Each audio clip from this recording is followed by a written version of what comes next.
1976, a person called Helen started with this super ambitious project, a book that sets a foundation for inner peace. Through her work, one realizes the truth. God appears in front of you. What is written in this book? What's the big secret? Can it convince a rationalist like me? I would consider myself a pretty logical person. It's not enough for me to believe anything on blind faith. I'm a very skeptical guy. So when I first read this book, I was taken aback. However, getting back to it, 2 years later, after reading the works of Alan Watts, Ram Dass, all the spiritual people, David Hawkins, I finally understand what the author is trying to convey. As you can see here, we are going to explore the preface of the book. Here, it's mentioned that she's atheistic in belief. That is very important. Meaning, words like God, Christ, the Holy Spirit, the Christ consciousness are all symbols pointing at something real, not pointing at a faith, a concept, or an idea of what reality is, but rather pointing at something that is right here, right now. But what is it? Now, before we understand that, let's explore the text in the book. This book is written to understand and implement the idea of letting go.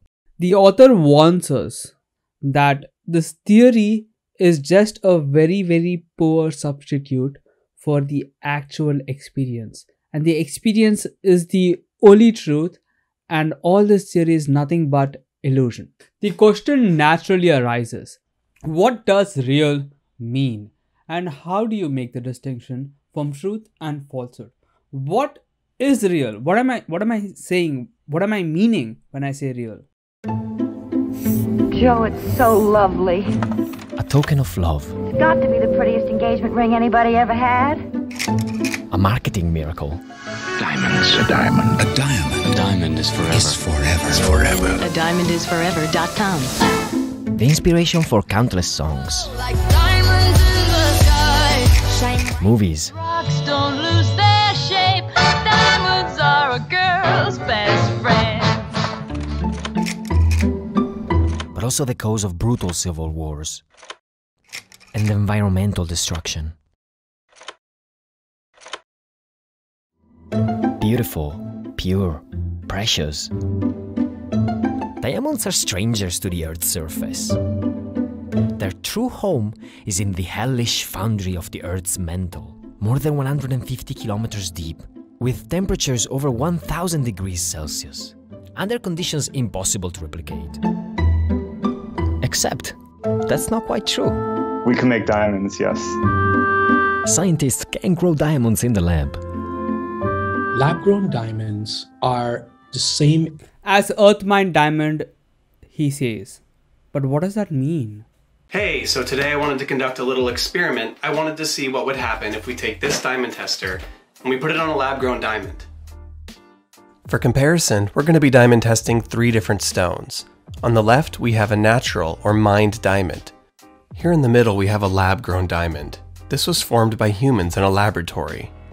Lastly, we have a cubic zirconia, or CZ. Diamonds are a strange thing. At some point in the past, a group of people went, you know what? This moment right here is not perfect. But you know what would make this moment perfect though? A diamond on my finger. The purity of diamonds was a myth. A myth created by De Beers, a company that for a long time controlled the production of most of the world's diamonds, and which, as its one-time chairman said, increased their value by making them artificially scarce. But if other commodities are anything to go by, diamonds' value could drop quickly. Take aluminum, for example. Until the early 1800s, it was more valuable than gold. That's why it's on the top of the Washington Monument. And why Napoleon III served his guests with aluminum dishes. But aluminum was never rare, just difficult to make at the time. With diamonds, something similar is happening. As far as man-made diamond production, that technology has actually existed since probably the 1950s or 1960s. But for a long time, we could only make tiny grains for industrial applications. But about 4 or 5 years ago, we started to see advancements in technology that allowed for production of gem-quality diamonds that are man-made and high enough quality to be used in jewelry. Here's how it works. We take a slice of an alter-created diamond and it's arranged in a proprietary chamber. You arrange those seeds almost like a waffle and you close the chamber. You raise the temperature inside while pumping a combination of proprietary gases. When the temperature is in the mid 13 to 1500 degrees centigrade, methane splits and the pure carbon that is separated starts bonding. This bonded carbon starts connecting with the seed that's sitting at the bottom of the chamber, and diamond grows layer by layer. What made a diamond valuable wasn't the fact that it looked pretty, but it was the fact that it was scarce. And that's why the real question arises. Is lab-grown diamond a real diamond? Because a lab-grown diamond isn't scarce. However, a real diamond is. But lab-grown diamonds already provide a more sustainable alternative. For Zimbabwe, we will lose absolutely nothing. Number one, there is less human rights abuses. Number two, there's the issue of pollution. It will be significantly reduced. And then thirdly, diamond mining is sponsoring bad governance and even military coups in Africa. Therefore, I completely support and endorse lab-grown diamonds. Imagine how crazy this is. This moment is not perfect, your ego tells. You look around and you notice, if I have this object, the other people around me value me more. And that makes me happy. And this inner dissonance I'm feeling towards this moment, right now, this moment, would go away. However, that doesn't happen with the lab-grown diamond. Why? The lab-grown diamond isn't scarce. When you wear it, it is looked down upon as if it's not a real diamond. And now I want to ask you something very important. Where does the value lie? Does the value lie in the diamond, or does the value lie in your interpretation of what this diamond represents? Here we go. Lab-grown diamonds are 20 to 40% less expensive, so you're going to pay less for the exact same thing. It looks the same, it technically is the same chemically, and you get to skip the human element, you get to skip the mine, and you get money in your pocket. It's really just a win-win-win situation. For good measure, let's just test these stones again one last time, side by side in subsequent order. No cutting, no jump cuts, just so we can see what happens. Diamond.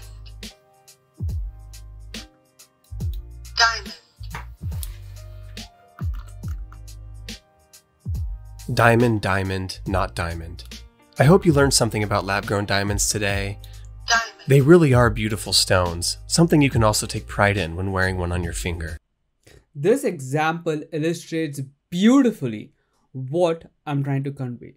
When I say real and distinguishing the real from the imagination, the truth from falsehood, from knowledge to perception, what I'm talking about here is to make the distinction between what is the object versus the meaning you put in the object.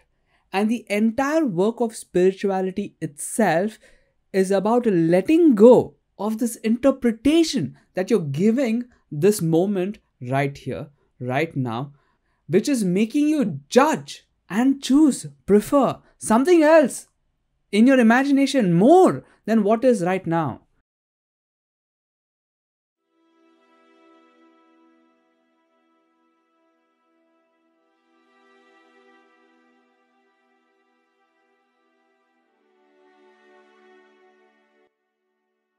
to be detached from the world, in the sense that Buddhists and Taoists and Hindus will often talk about detachment, does not mean to be non-participative.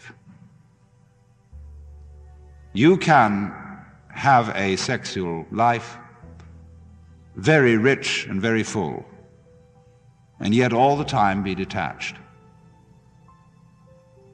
By that I don't mean that you just go through it mechanically and have your thoughts elsewhere. I mean a complete participation, but still detached. And the difference of the two attitudes is this. On the one hand, there is a way of being so anxious about physical pleasure,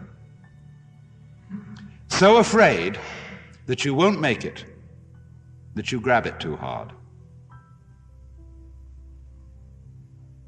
that you just have to have that thing. And if you do that, you destroy it completely. And therefore, after every attempt to get it, you feel disappointed. You feel empty, you feel something was lost. And therefore you want it again. You have to keep repeating, because you never really got there. And it's this that is the hang-up. This is what is meant by attachment to this world, in an evil sense. But on the other hand, pleasure in its fullness cannot be experienced when one is grasping it. I knew a little girl to whom someone gave a bunny rabbit. She was so delighted with the bunny rabbit and so afraid of losing it that taking it home in the car, she squeezed it to death with love. And lots of parents do that to their children, and lots of spouses do it to each other. Now the question naturally arises, how does one let go? What does it even mean? And in the book, the author highlights this. The author first says, nothing real can be threatened. Nothing unreal exists.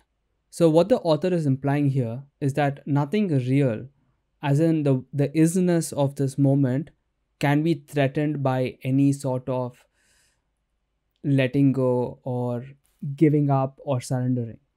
Nothing unreal exists, as in anything that is false actually doesn't exist in this moment, but rather it exists in the same space where the value interpretation you gave to the diamond exists. The course is designed to teach us, how to make this distinction between real and unreal, between knowledge and perception. Here, the author is using the word knowledge synonymous to truth, this isness, this moment right here. And it talks about God, which is also this moment to its purest form, is the meaning that this author is using when he's using the word God. Therefore, what falsehood is, it is merely your own internal frame of reference. As the author says, projection makes perception. And by perception, the author is talking about falsehood. The author here suggests to forgive as a form of letting go, not because you're good or charitable, but because what you're seeing right here is not true. It's not real. It's imagination. It's falsehood. It's perception. David Hawkins, in his book, Letting Go, The Pathway to Surrender, said this. Letting go involves being aware of a feeling, letting it come up, and staying with it. Staying because this moment right here is the truth, and your interpretation of, oh, I don't want this feeling here. I wish this feeling wasn't here. If this feeling wasn't here, if I had a diamond ring, then I will be happy. All thoughts like that, you're letting go. That's what you're holding on to. Letting go and surrendering yourself to this moment that is devoid of any such stories. So the book Course in Miracles really does seem to make sense. But the real question is this. Does this idea even excite you? And is it something you're willing to actually implement right here, right now? Because where else can you implement it? Huh?